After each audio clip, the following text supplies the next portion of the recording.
All right. Yep, looks good. I like it. Yep. You're going to fly away. Be careful.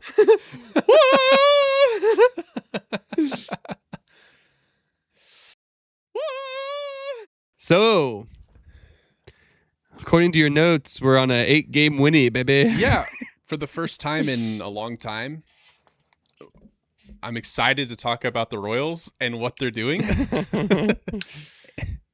I mean, yeah. It's funny because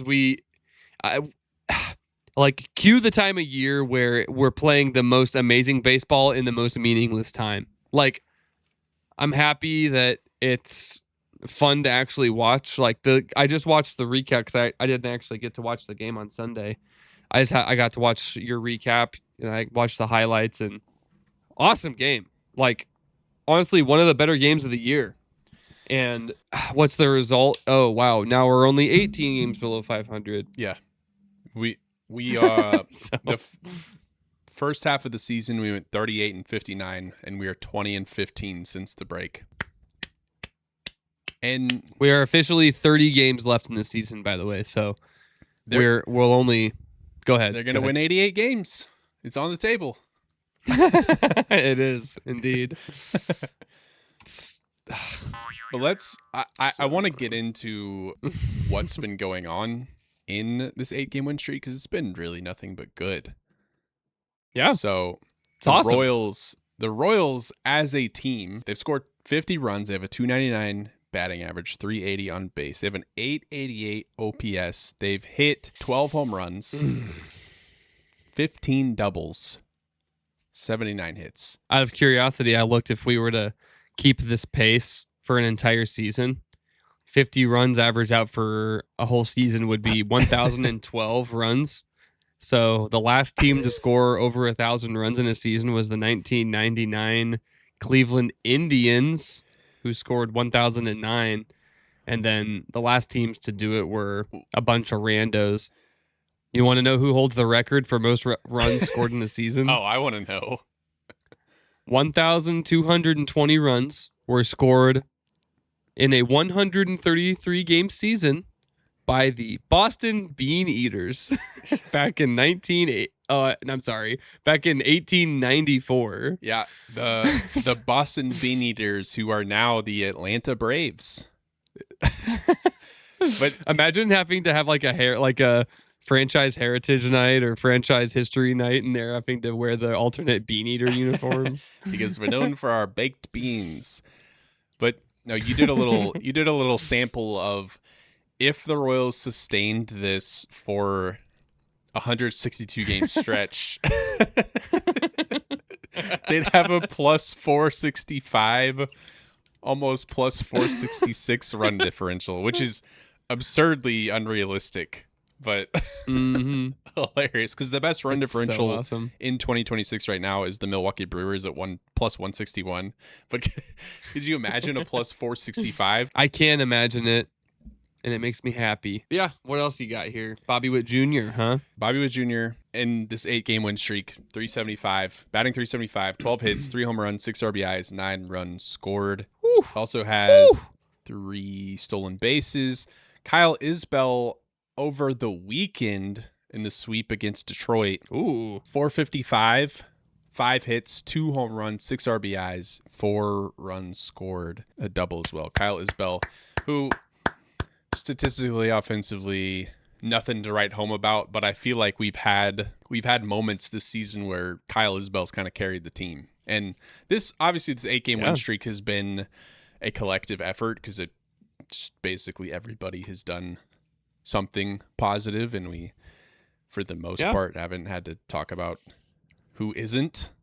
So yeah, it seems like on that game on Sunday that I just referenced, John Rave hits a home run and Nick Lofton hit a home run. So unlikely heroes. That game, we can talk about that game too, because that was like kind of a Royals experience of went down early, like kind of looking like, oh, Daniel Lynch is going to have a rough outing, and then only gives up 1 run in the top of the first. And bottom of the second, Royals are like, we're just going to bat around. We're going to score 5 runs. Nick Lofton, who we all expect to be the carrier of the offense, 3-run shot. And then the wheels kind of fall off in the top of the 5th, and you're like, oh, there's the Royals. There they are. Now it's Good 5-5. old Mason Black. Yep, Mason Black, who I haven't looked at transactions, but is he still up here? I am not sure. Let's find out, honestly. So Mason Black came in, fumbled the bag, but in the bottom half of the inning, the Royals, John Rave hits a home run. You're like, okay, Nick Lofton and John Rave are contributing, then all is well. Yeah, honestly. And yeah, that's a good way to say that. It's something that you don't want to have to see because you would rather be Cags or someone doing it. But as long as the runs are crossing home plate, why would you complain? It's a very Chiefs mentality where it's like, don't care how you do it as long as you get the win. Get it done. A win's a win. Michael Massey, over this 8-game stretch, he's hitting 500, has 14 hits, 2 home runs, 5 RBIs, 6 runs. Michael Massey, like, I know we've talked about, like, if the Royals could go get a second baseman, then that'd be good. But looking at the team stats, obviously Royals have the season that they're having, but Michael Massey has the 3rd best OPS on the team. So it's okay. It's Tyler Tolbert technically has the 3rd best, but he doesn't count. So hey, what second baseman could you get that in a 162 game sample size of this, he hits 283 hits with 40 home runs? 283 hits is crazy. He would have like 110 RBIs. That's like Ichiro days. Yeah, that's 283 hits would be. You'd be. Is Bobby Witt Jr. has 127 hits right now. Bobby Witt Jr. last season, I think he had 184 hits, and that led the American League. So you'd have to get 100 more hits. But yeah, Michael Massey, 751 OPS on the season. I feel like over the last really 2 weeks, that's gone up like 25 points. So he's kind of playing himself. He's playing himself into like being part of the core and being part of the future. And it's kind of cool to see. Well, that's exactly. He's been someone that, like, we're like, oh, like we joked about earlier in the season of like, oh, Michael Massey's hurt. Shocked. And he's been healthy for most of the season. Well, that kind of goes to our point that we made a few weeks ago, which was this is like, hey, cue the part of the season where all these players start lighting it up and they win themselves jobs for next season, and nobody's going to get fired. No one's going to get held accountable for the other, 4/5 of the season where they just ate butt. And at this point, that's a great thing to bring up, because Michael Massey, I remember one of my core memories of him actually lighting it up was in 2024. He was our second baseman, and he contributed in the Yankees series almost more than anyone. He had a game tying single or it was something, or a double where he got an RBI and got on base, and it was so awesome. He was fired up, and we haven't really seen a sample size of Michael Massey being this hot for this long. So it's good, because there's been times where for one series he'll be really good. Like for Kyle Isbell, there's a great example where he'll have like a series where he just plays his butt off, but then he goes pretty quiet. Nothing crazy. He's hitting like 200 or 220 through a couple other series, but then he has a really, really hot series. So I would love to see more. It sucks because I'm just I need to be more grateful for this time that we're seeing, but it's just hard to it's hard to be happy about it whenever I just watch them blow chunks for months and months. So, I mean, I'm okay with Michael Massey. I've always liked him, and all these players that we've mentioned, they're players I want to see succeed. In fact, if we bring him back and they're able to sustain something like that for an entire season, I think we're a playoff team. We proved that in 2024. So, I don't know. This is a good flash of what could be. Some of the players that we would expect to be contributors, like Jack Caglione, not really a part of it because he's dealing with his ankle injury. Hasn't found himself in a starting lineup in the last few days. So hopefully he gets better. So in our notes here, I wrote 39 of our 58 wins this season have been against teams that were below 500, and only 19 of the 63 something games against teams above 500 were wins. So we're 1 for 3 essentially in games versus teams above 500. And that kind of piqued our interest. So we started looking into some of these other statistics on here. So literally, just if you go to the MLB app or the MLB.com website, you look at the standings for the Royals, their standard and expanded stats. So 58 wins, 74 losses. We're 8 games behind a playoff spot in the wild card.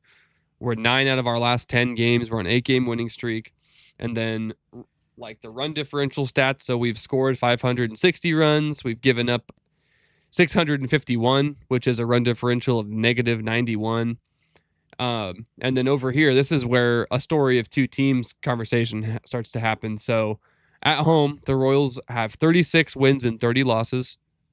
However, away, we are 1 for 3 exactly, 22 wins and 44 losses.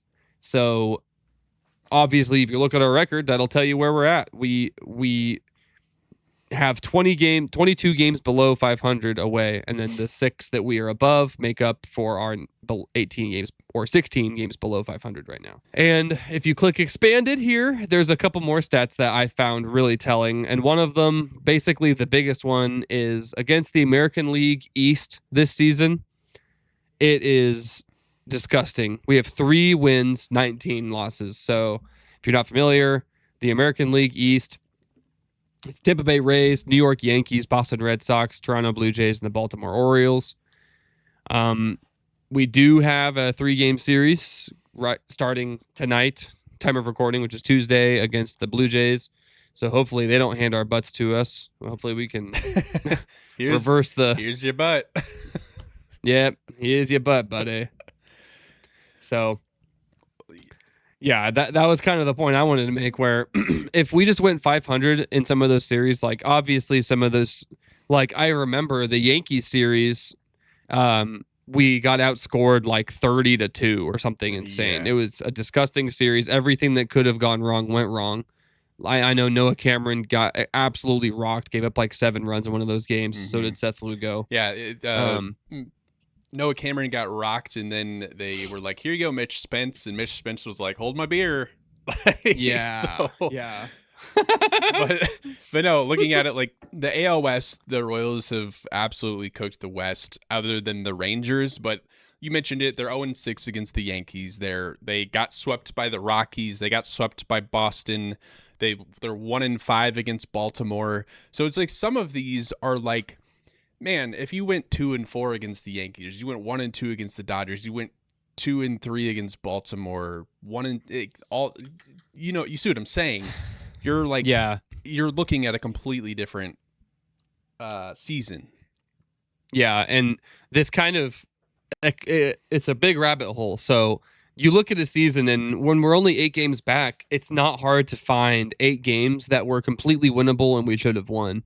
So you could just sit here and look like we would be on a 10-game win streak if on last Saturday we wouldn't have lost 1-0 against the terrible Angels. Yep.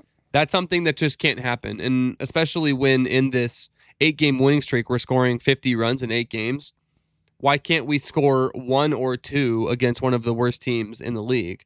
And we would be on a 10-game winning streak right now. Mm-hmm. And there's a whole bunch, like it kind of points a finger at how are we losing, and there's so many. The sample size is unreal of things like blown holds, blown saves, which we kind of got into. We have 23 total blown saves this season. Surprisingly, there's still 5 teams that are actually worse than that.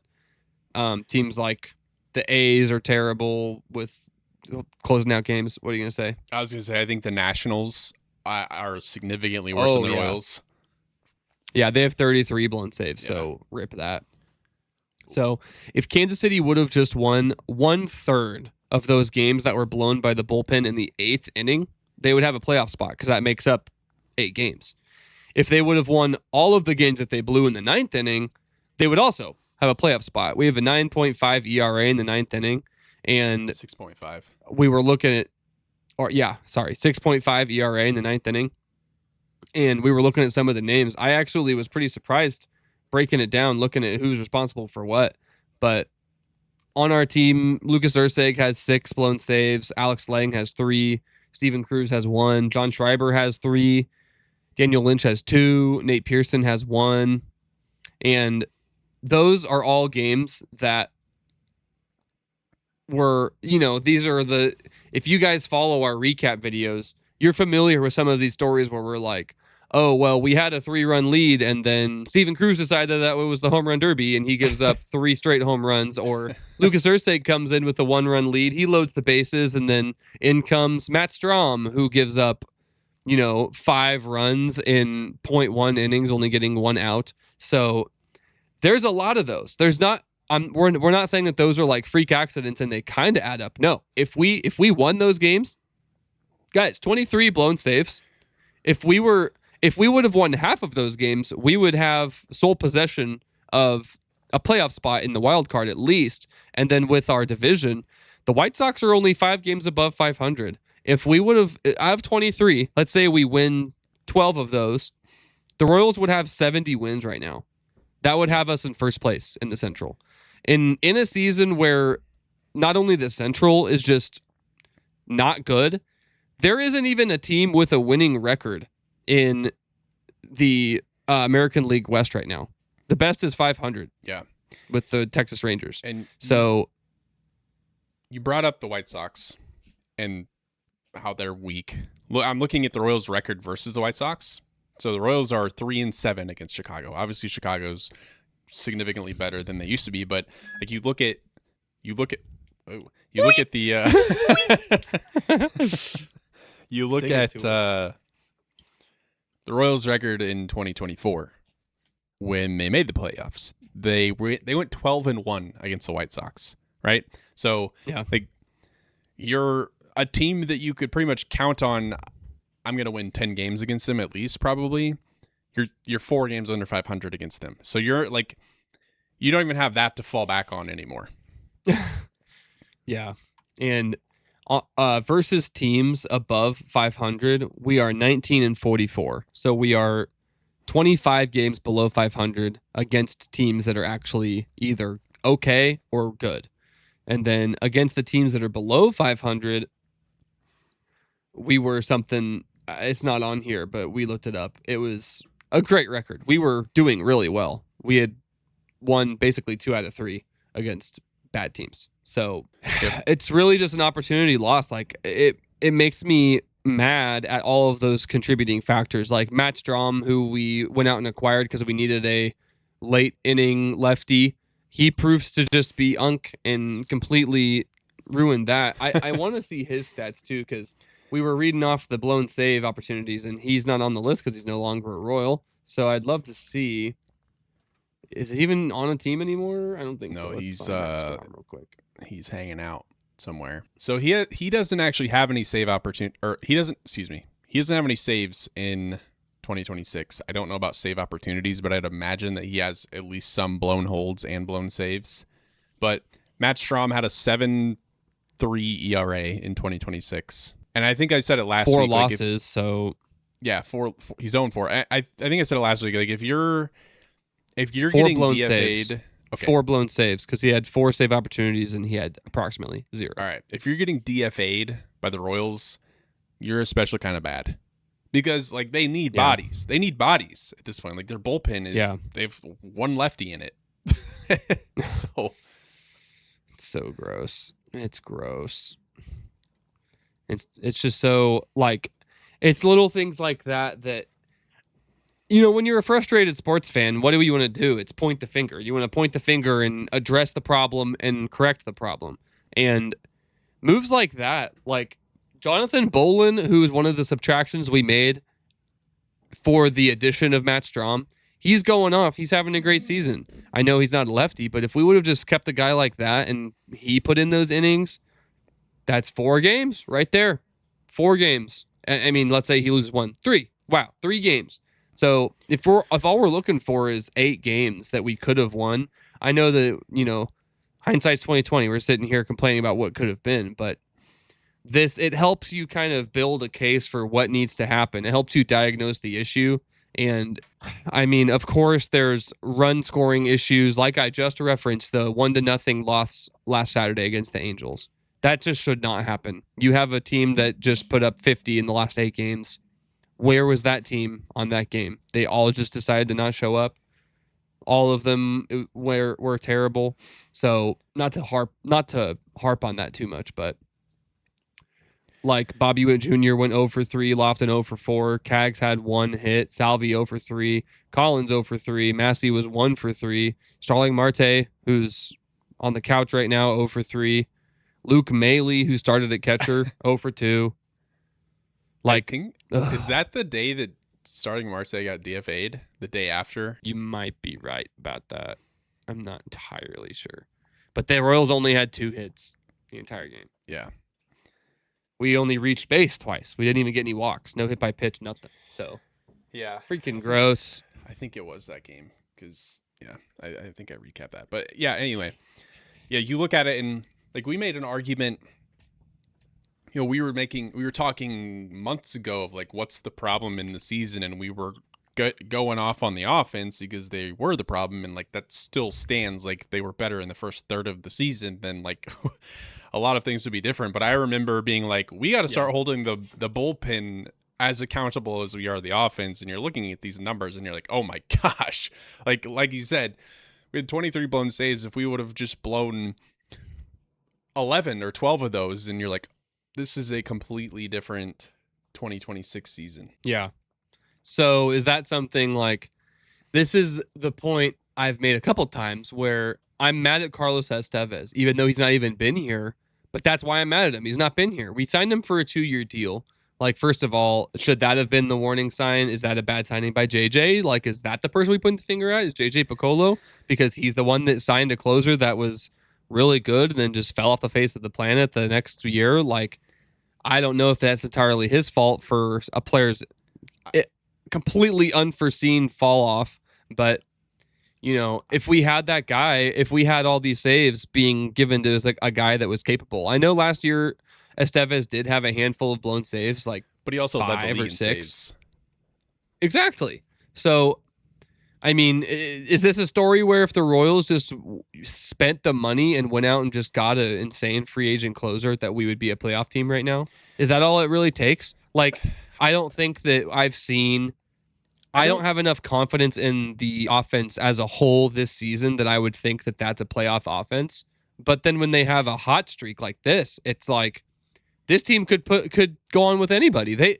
They went toe to toe with the Dodgers and went blow for blow each game, and that gave me so much confidence, and it made me even more frustrated at the bullpen, that series specifically, because that's one that we just kept blowing the lead.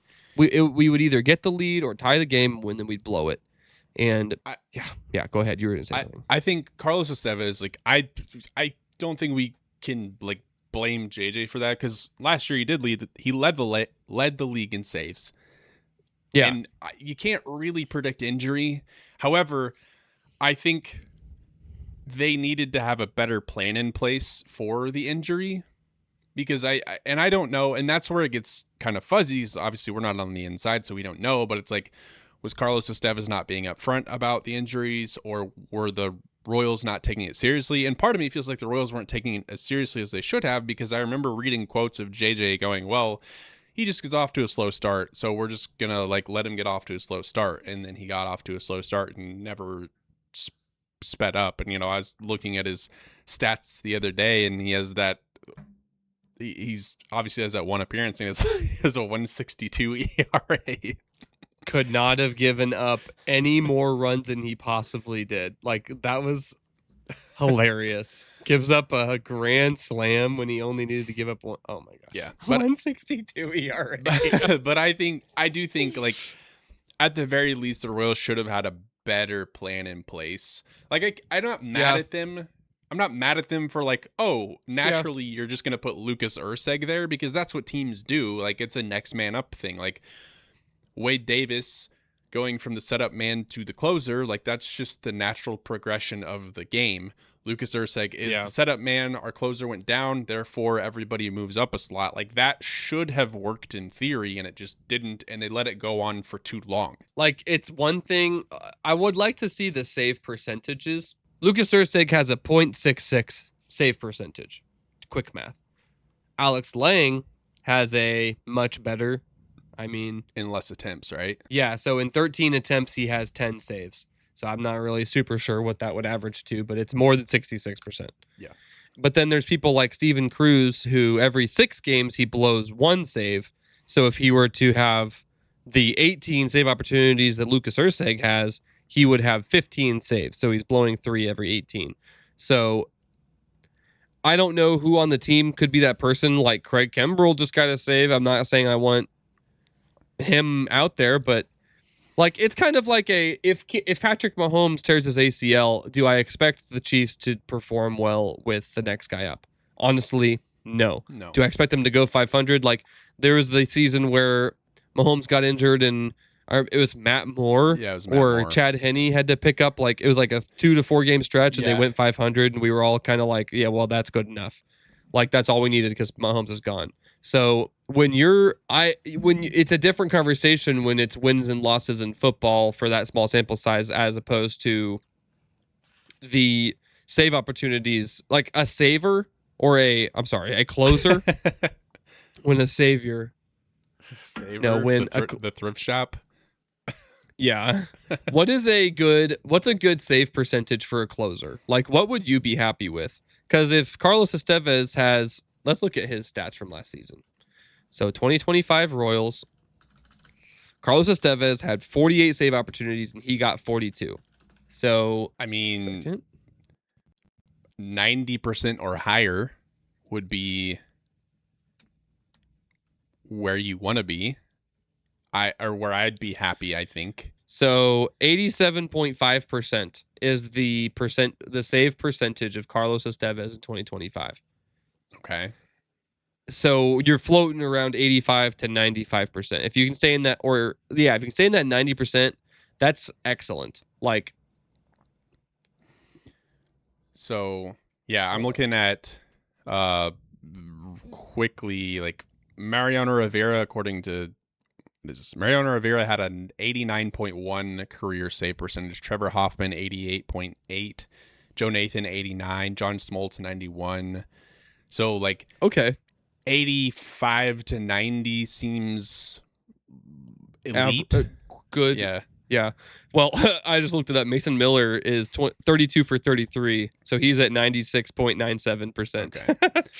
which is unreal. But like, name another closer. Let me look up one other closer. Edwin Diaz, maybe. He's been horrible. So look That's up. true. But it can't be worse than Lucas Erceg. Edwin Diaz is 7 for 11 in 2026, so that's a 63.6. That is worse than Lucas Erceg. Wow.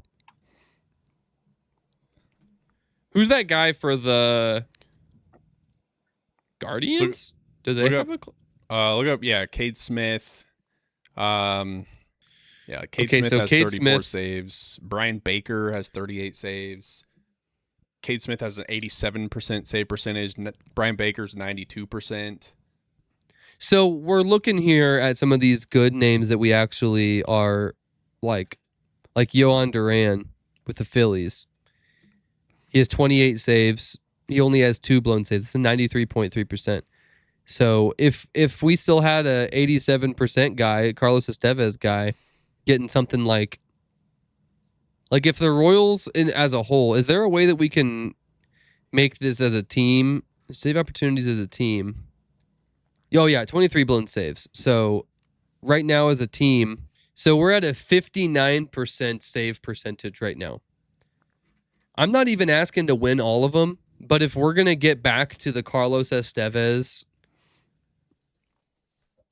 which was 87, we would be at 49 wins. So we would be 16 games better than we are right now if we would not have lost the Carlos Estevez efficiency.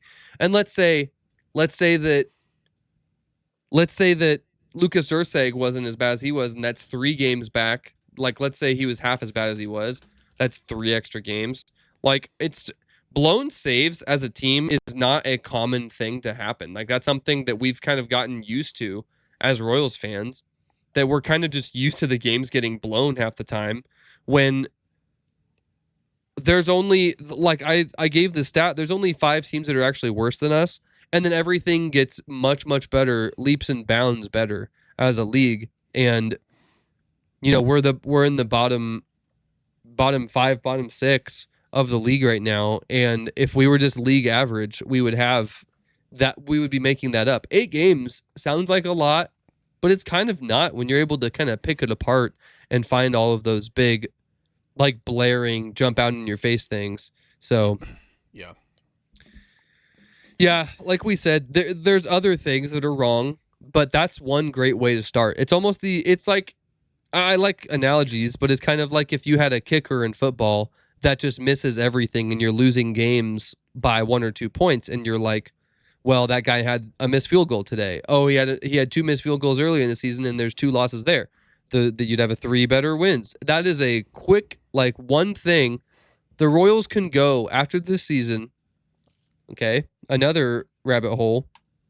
Closer free agents in 2027. That's a spot track thing, probably. So I don't know how many of these players are closers. Unfortunately, Spot Track only listed as a relief pitcher. How has nobody written an article about notable closers that will be? Okay, AI overview says some notable ones are ones like Aroldis Chapman, Kenley Jansen, Emmanuel Clase. 3 names that I would never even touch with the 10,000 foot Emmanuel pole. Clase is not Aroldis even eligible. Chapman, I mean, he's banned. Yeah. AI says known for his high strikeout rate and effective in save situations. Known for his ability to bet on his own games, Emmanuel Clase.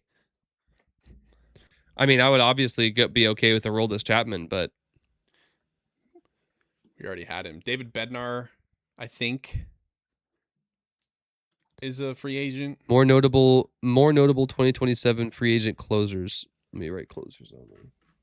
Andres Munoz, Ryan Helsley, Raisel Iglesias, Jose Alvarado. I mean, tie me up. David Bednar, Jason Adam, Johan Duran, he an NBA player. Jose Durant, or Johan Durant, Kyle Finnegan, like Luke Weaver. He's old, but Jeff Hoffman. I mean, dude, give me any of these guys. Sign one of them. And if you're looking at the MLB save leaders, who has the most saves as in the MLB right now? I believe it's Brian Baker with the Rays. Brian. The point is, like, the bullpen needs work, whether it's closers or whoever. Like, well, you have to go into your season with somebody as your closer. That's kind of just my belief. Like, sure, you can have a couple guys that are good, that you can lean on, but I think, I don't know, man. Yes and no, because I think, like, there are times where you'll see, even like this season with the Royals, and maybe that's a lot of their problem, is they're like, yeah, like some of these positions and where they stand in the bullpen and what their role is, like, it takes a little bit for that to actually shake out and you figure that out. Obviously, you don't want to have a closer by committee situation going on in 6 weeks into your season. But yeah, I think for me, like, the Royals are going to have to revamp their bullpen as a whole. So it's like, hey, maybe they can go out and find a David Bednar or and spend some money on a closer, on a established closer. But hey, we're going to come in here and we're going to be open-minded, and it's going to be like, may the best man win. Because we can't have another season of, oh my gosh, we're going to have 30 plus blown saves by the end of it. Yeah. And between Lucas Erceg and Alex Lang, they're 22 for 31. That's 71%. That's just not good enough. And if you already eliminated Lucas Erceg from the conversation, Alex Lang's percentage is 76%. So that's inching closer to being better, but that's just kind of not what you want to have. That's only 3 out of 4 opportunities. Yeah. So if he has the Carlos Estevez amount of opportunities, he's going to have 12 blown saves at the end of the year. So that's just kind of not what you want. If it's 6, like what Estevez had, that's kind of okay, because it's fewer and far between when it's 1 out of every 8, instead of 1 out of every 4. So Yep. Yeah, So there's just a couple of things. Expecting perfection is gonna get us nowhere. But yeah, if I can go, But doesn't it kind of like? Go ahead. if I can expect like, okay, every ninth save opportunity or every eighth save opportunity he's gonna blow a save, like I would be okay with that. Yeah, exactly. And something that's kind of like giving me hope. Like I'm obviously annoyed that we just wasted a season of Bobby's prime. We're wasting a season with the team we have and the players we have. Like obviously there was injuries and that accounted for really only a little bit of the like in the scope of things who's responsible for what, but it does kind of give me a bit of hope knowing that we are actually only one good chunk of change away from making a big difference. Like I I know that we're the trade season's over, but the moment trade season comes, any of those closers are technically fair game as long as there's not a no trade clause. So we have players that have value, especially if we keep balling out the rest of the season and we end up with, you know, we're not gonna. We'll see what happens, but if we end up doing okay and one of these players actually provides a really big boost, I would be okay with trading somebody away in exchange for someone, or even just signing the David Bednar. If we're gonna get 80% of our saves that we need, hopefully more like 85 to 90. I mean, it is kind of like a workhorse situation where you're going to need to find someone that can pitch that amount, but when you're a closer, your job is awesome because you only have to show up once. Like Carlos Estevez showed up to work 48 times in 1 year. That's a lot of save opportunities, but that's 48 days that you actually have to go crazy.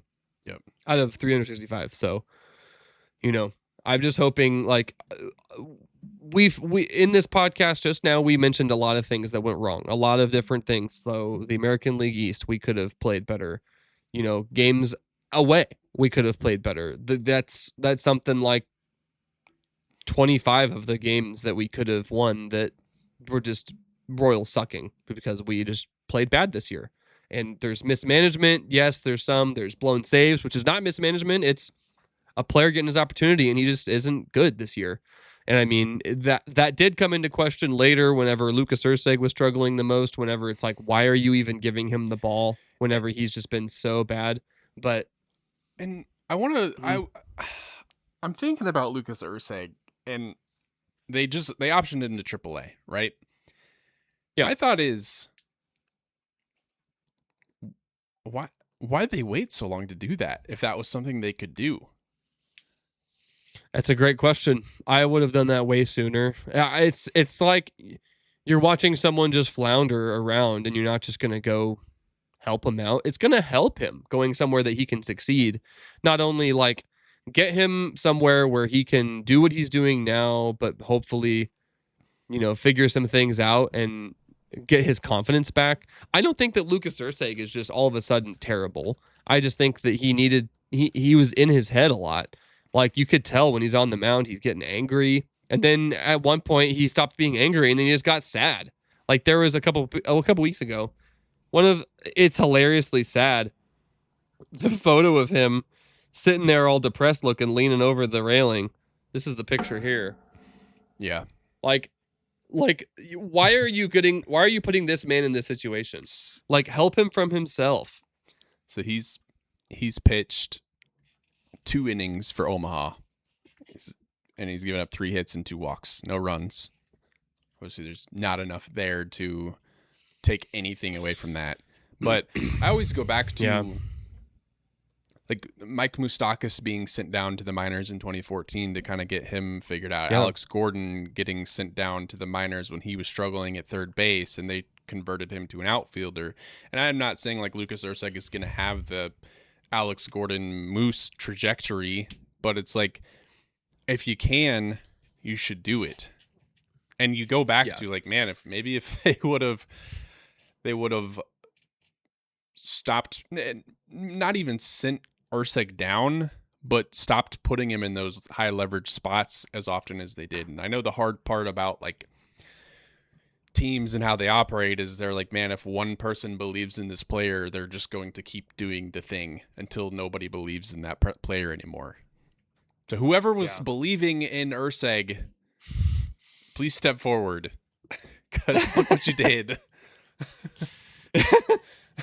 Yeah. And I see other things like Luinder Avila. Why can't he get a shot being a closer? Like, I know that that's not what the Royals have intended for him, but he's been not good as a starter this season. As a matter of fact, he's been bad. His arm fell off.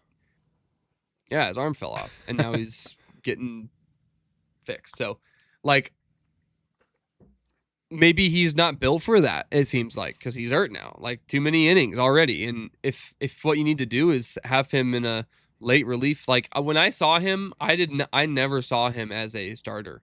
It's surface level here, but I saw him as being someone that I wish could translate into a late relief guy, because I was hoping that this story, and it's already unfolding in front of our eyes, let that be your Wade Davis, where he becomes a legitimately failed starter. Like, Wade Davis was a terrible starter, and then they just throw him in the bullpen, and he just turns out to be one of the greatest, like, closer / late inning relief pitchers in Royals history.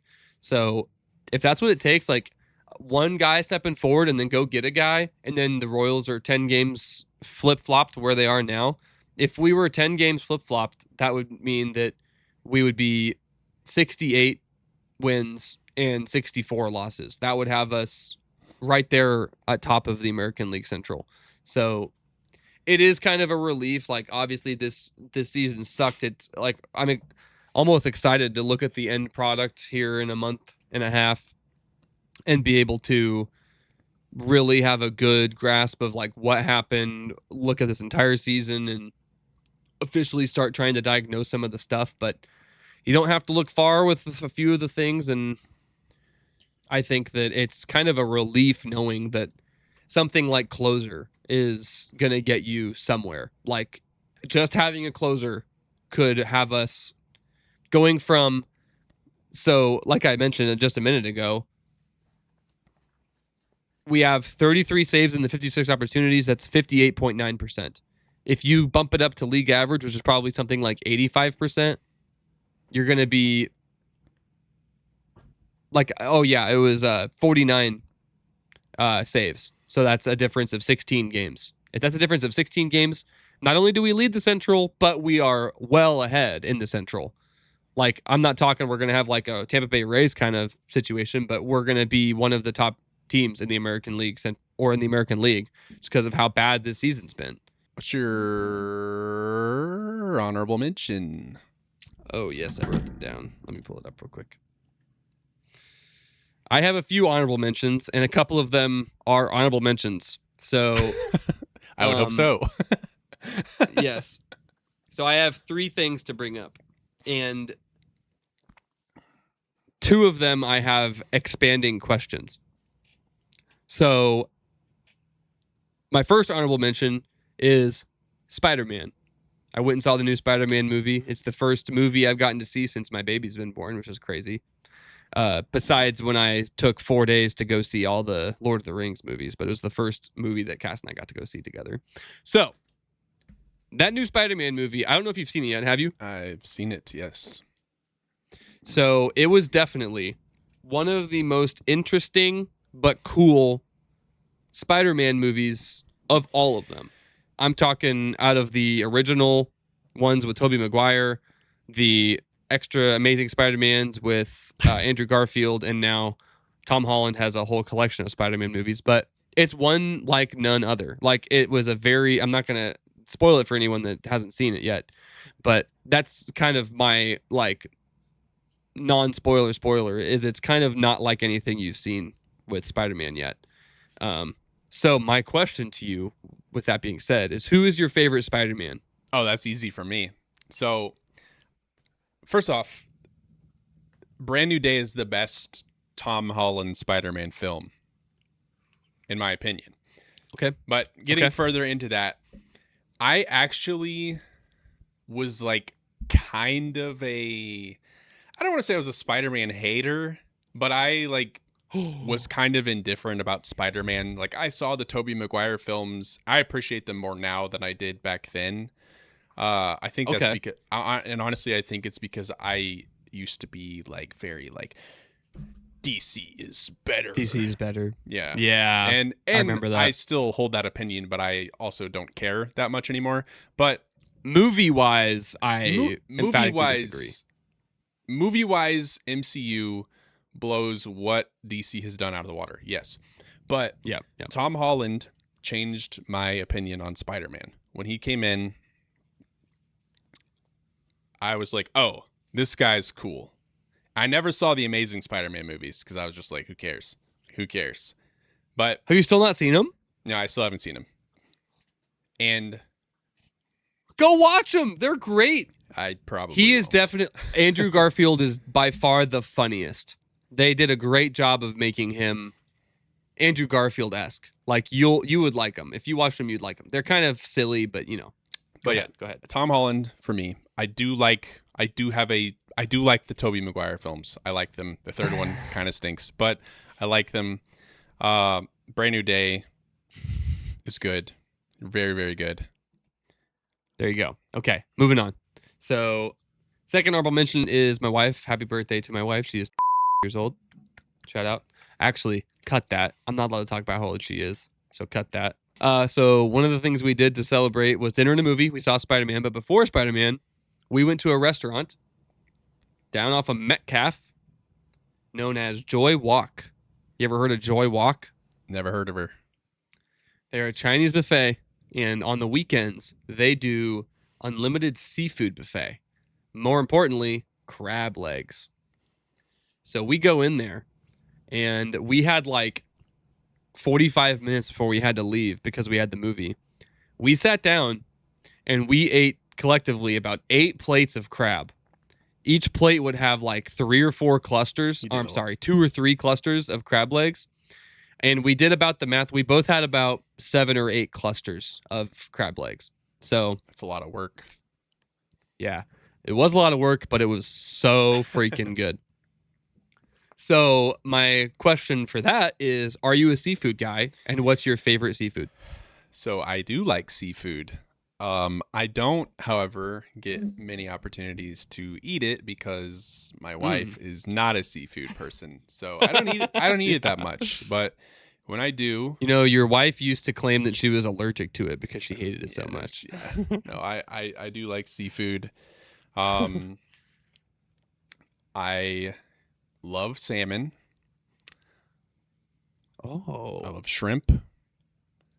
Fresh fish. Like I think one of the like we A went little down fish fry. Oh Yeah. my gosh. Yeah, we went down to Texas, and this was years ago. There's a place called Snoopy's. That was like literally on the water. Ooh. Literally on the water. Oh. It was like as fresh as fish can be, and yeah. But yeah, I love seafood. That's awesome. I had a good mahi-mahi, a good blackened mahi-mahi Yeah. when I was in, where was I? I was in Daytona. They had a awesome fish place that was up on a pier. Went there and dude, that was so good. It had to have been within the last day or so that thing was caught. It was so good. Yeah. Anyway, okay, very good. My actual honorable mention, the last of the 3, is going to Chiefs kicker Harrison Butker for nailing a 69 yard field goal in the preseason game, which is a Chiefs franchise record pre-regular or post-seasons. So, shout out, Harrison. Fantastic work. Wouldn't that have been an NFL record? NFL record for longest field goal is 68 yards by Cam Little of the Jacksonville Jaguars. He also hit a 70-yarder preseason. So it would have been the second longest field goal ever successfully made in NFL pre-regular or postseason. Nice. So yeah, him and Cam Little, they're both got legs of steel, bro. But yeah, Little Cam. shout out Harrison Butker. Yeah, little Cam. Little Weird Cam. number like 38, whatever the heck he is. Yeah, I like that. My honorable mention, I have 2. We just celebrated my grandpa's 85th birthday over the weekend. Ooh. Had a good time. We took my dad, Bill? my uncle, and him on Friday. We went out to Winterstone and We did some things to that golf course that we're not proud of, but, but we were out there. Did you play golf? We did. You could call it that, but no, that. And then last Christmas, actually, I got my wife tickets to Wicked the musical as they were coming through town, and got to see Wicked on Tuesday night, and really, really awesome show. Really? Yeah, really good, really good. It wasn't. Obviously, I wouldn't expect it that it was the actual actresses singing or nothing, was it? It was just really good Broadway it was like style stuff. A touring Broadway cast. Gotcha. Yeah, gotcha. So they go and they That's spend really cool. like 2.5 weeks and just do a bunch of shows. Yeah.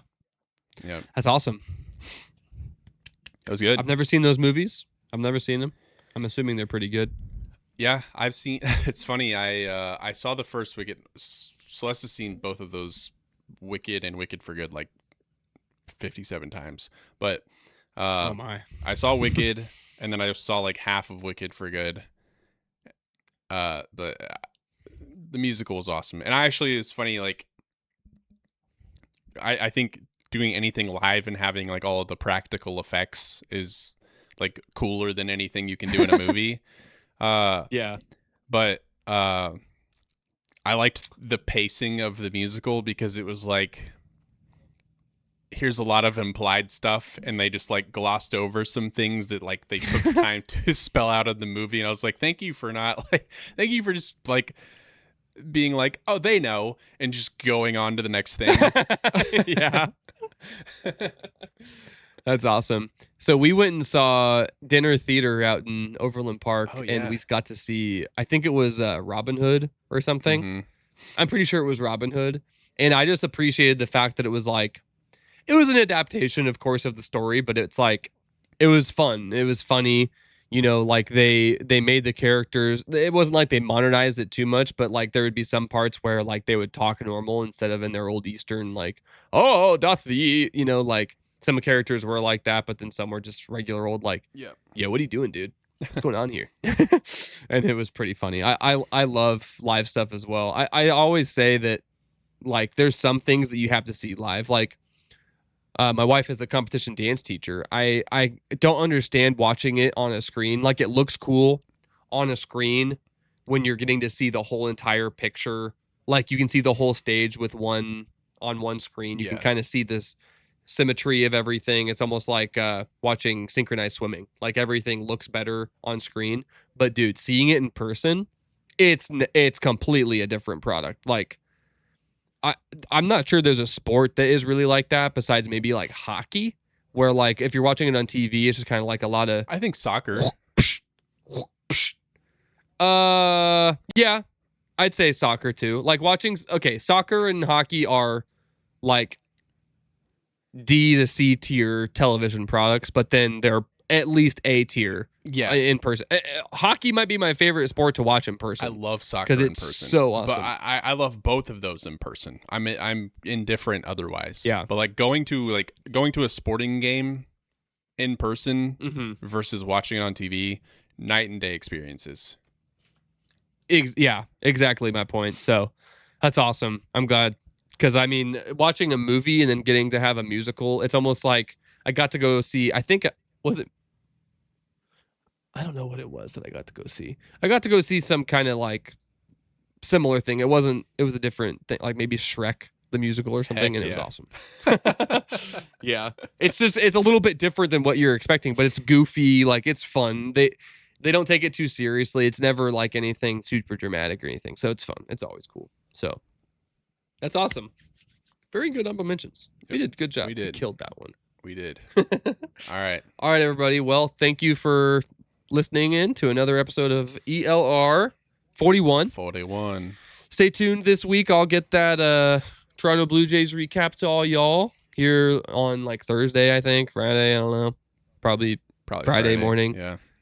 Yeah, Friday morning, and then Brandon will get the Guardians, I think. Guardians That'll be next week, this time next week. So Yep. hopefully we'll be talking about how the Royals are in the middle of a 14-game winning streak or something crazy. Yeah, we'll see. On the mound tonight for the Blue Jays. You mentioned it in your short, but Seth Lugo is going up against Scherzer. It's going to be funny. Scherzer is not doing good. He's 1 for 6 with a 7.4 ERA. And Seth Lugo, you know how I feel about Seth Lugo this year. So we'll see how it goes, man. We'll see how it goes. All right. All right, brother. Good work. I'll talk to you soon. Okay. Catch you later. Peace.